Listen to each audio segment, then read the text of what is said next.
Hey there everyone, this is going to be a quick walkthrough video to show you how you hook up this solar panel to either your Blink XT or Blink XT2 camera. Now I'm using a Blink XT camera.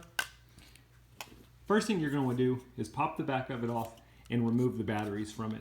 This solar panel has a built-in battery pack, so that's what's going to be powering your camera. You don't want to have batteries in the camera. You shouldn't need them. That's the whole reason you bought the solar pack.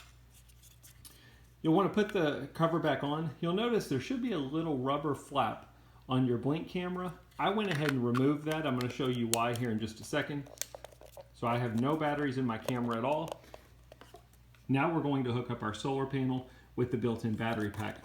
If you want to, you can put this arm on here or you can remove it depending on where you're putting it. The reason I removed the flap is if you look at the cord that comes with the solar panel, it's got a rubber gasket on the back that is going to keep water out of the Blink camera once you plug it in. So then all we're going to do is we're going to simply plug it in to the back of the camera.